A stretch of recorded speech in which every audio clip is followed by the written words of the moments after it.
Fresh Arts International presents Fresh Talk, conversations about creativity in the 21st century.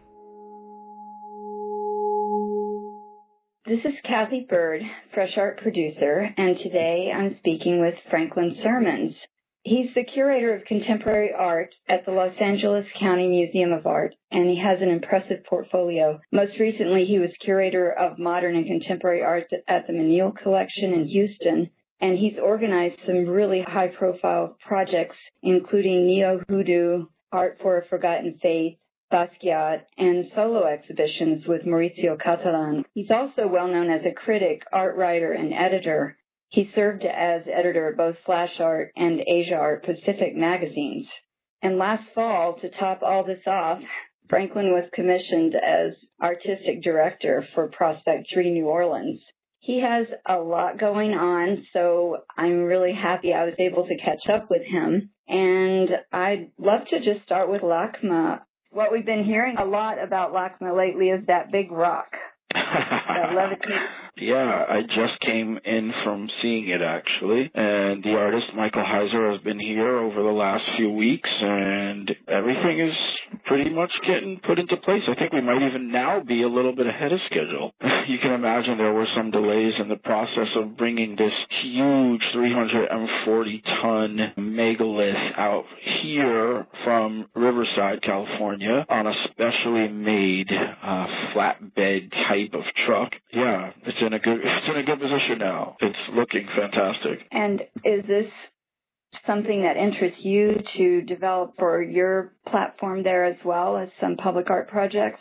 I think the idea of large-scale sculpture is something that is really important to hear into the way that you experience art, specifically at LACMA. And I think part of that is us thinking about where it is we are, taking advantage of, being in a place with weather like this. It is about the campus. It's about the entire campus. I'm sure that has come into play over a long period of time, but it also has been something that has been really at the heart of planning since Michael Govan arrived in 2005. So this idea is something that has been a long time in the making, but also a short time in the making as well. Being out here on the West Coast, LACMA only opened in 1965, so the history is still quite young in some ways, especially as far as encyclopedic museums go. If we think of places like the High in Atlanta, for one, or probably much further back, places like the Art Institute in Chicago and the Metropolitan, or even the MFA in Houston. The way that this encyclopedic museum works in that period of time does depend a lot on its place out here in Southern California. So you have this widening landscape, and campus really is the right word, that goes, we're tucked next to the tar pits, so the beginning of time, if you will, and, we have buildings that are almost brand new. So we're looking at a large period of time and thinking about the way that people encounter artwork. And I think outdoor is obviously a really important part of that. You have a series of palm trees that are dotted around the campus, but most specifically around the newer buildings. That is something that came about, not so long ago, and that's by Robert Irwin. You also have what I think has become one of the most popular landmarks in any image of identifying Los Angeles is Chris Burden's wonderful light sculpture. So this idea of large-scale sculpture is something that is really at play right now as far as the campus goes, and it's something that I think we'll continue to build upon. I think it is really important for LACMA, as part of its history, to have the public art projects. Everything here is public. There are some that are outdoor, some that are indoor, but everything is really a public art project. And that's very much the way that we see ourselves. Based here really logistically and geographically in the middle of Los Angeles, and we are the county museum. So we are thinking very much about being a focal point and being a center for people to come and, to dialogue, and have that dialogue be perhaps provoked by some of the artwork around it. Your question was also a little bit, I think, towards me specifically, and I'll just mention that Michael Heizer is somebody that's been in the back of my mind for a really long time. I worked at Dia Center for the Arts from 1993 to 1996, and in that time, my current director, Michael Govan, came to DIA and replaced Charlie Wright and became the director there for several years, I think about 12 or 13 years, and in that time built the DIA Beacon. Heizer is an integral part of that institution indoors. And I also, having been at the Menil Collection, which is the same family as DIA Center for the Arts, having been founded by parents of one of DIA's founders, the de Menil family, John and Dominique, there is a Michael Heizer piece that is installed directly into the front lawn. So you pass his work as you enter into that museum.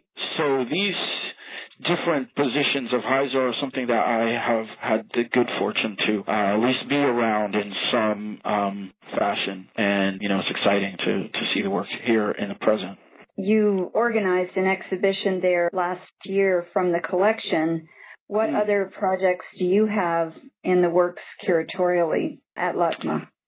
Part of what I am still doing right now is dealing with the collection of the Broad, which, here is known as BCAM, and the Broad Contemporary Art Museum. So I'm working on an exhibition that will join not only works from their collection, but also works from LACMA's permanent collection to try and find some synergy between the two. And that's a display that will happen this summer. Right now, focusing on the late 80s and thinking about some of the artists that the Broads have in depth versus some of those artists that we also share in the collection. So people like Sherry Levine, Barbara Kruger, Louise Lawler, Robert Longo, looking at that period specifically through, one of the biggest collectors, I think, of that time.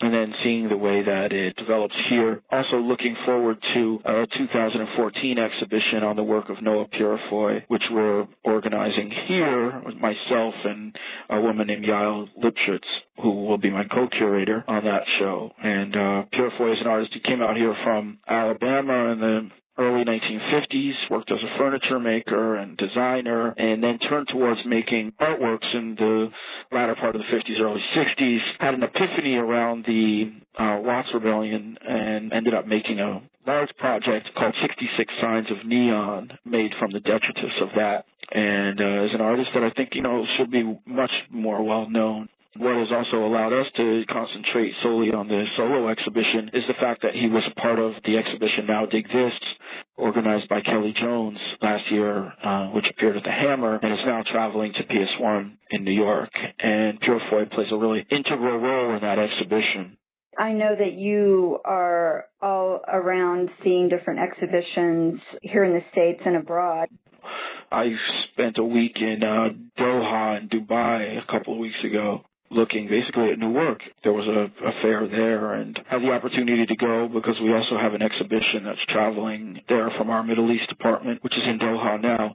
So I had the opportunity to attend that and definitely thinking about new ideas and new trends and looking at what's coming out of that region in particular. Well, Sharjah Biennial was a big hit a couple of years ago, and that whole region's getting a lot more attention. It's definitely exciting. I think there's a great dialogue and important work being done there, without a doubt. Fresh Art International was at the opening of Prospect.3 New Orleans, and we featured conversations with William Pope L. and Joyce Scott. And while I was there, we found out that you would be the artistic director of Prospect.3. Well, I think it's an honor to be asked, first and foremost. Dan Cameron really forged the idea of Prospect as a post-Hurricane Katrina event. Like most biennials, these things grow out of something. You think about Documenta and Germany putting itself back on the sort of cultural map after World War II, or even Venice and the end of the, 19th century as a sort of outgrowth of culture, a way of talking about that in a wider scope. So I think New Orleans is the perfect place for this kind of international exhibition that is perhaps in some ways equally about its site and its place and that deep, deep history that comes from that city, and equally about being a place to talk about international, global ideas across the world and across contemporary art. I can't think of a better place. Well, I love it. I've been a fan since the beginning, so I was really excited to think about what you would do if you were there.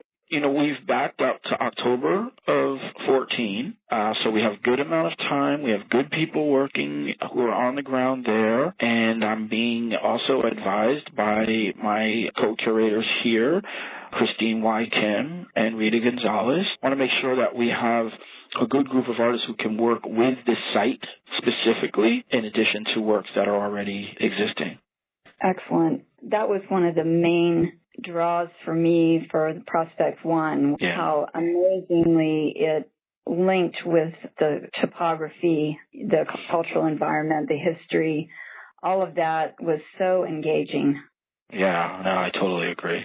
Well, I think it's great that you're able to connect where you are with Prospect One and work with the curators that you work with now. I think that's critically important. You've got the infrastructure that I think they were struggling with. Yeah, I think that will be really helpful, and they've also re-upped the team there in terms of the board and people who are working on the ground, and I'll be working with Ilva Rouse, who's worked with Dan for many, many, many years, and she's there in New Orleans. And I think one of the interesting things, though, I find about the New Orleans, LA thing, and as it relates, is the Louisiana sort of film industry last year or almost 2 years ago went over like $1 billion. And obviously that is a shared trait. And we've embraced our connection, I think, to film in this city by concentrating in some ways on, well, how do artists deal with that medium, and already recognizing the importance of the medium for contemporary art, especially in the last 30-something years, but then even thinking about it a little bit more in depth and thinking about artists that are innovative with the medium and in some cases relate to some of the more offerings more identified with Hollywood. So we've been thinking about film and video a lot, and you probably know of our acquisition of Christian Marclay's The Clock last year. And then this year we're also working on a couple of other major acquisitions and looking very specifically at some major video works of the last decade. So it's something that we think about a lot here, and it's something that obviously will play a role in terms of the next Prospect, and especially with New Orleans being such an integral part of the American film industry right now. It should be interesting to see some of those links.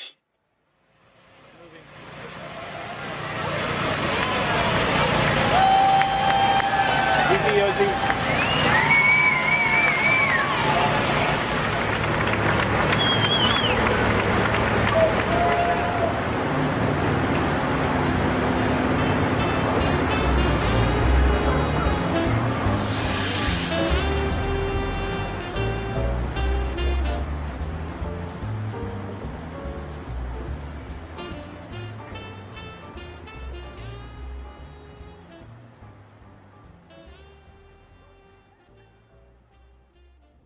You've been listening to Fresh Talk with Franklin Sirmans. Read more about Franklin and hear other podcasts in this series on freshartinternational.com.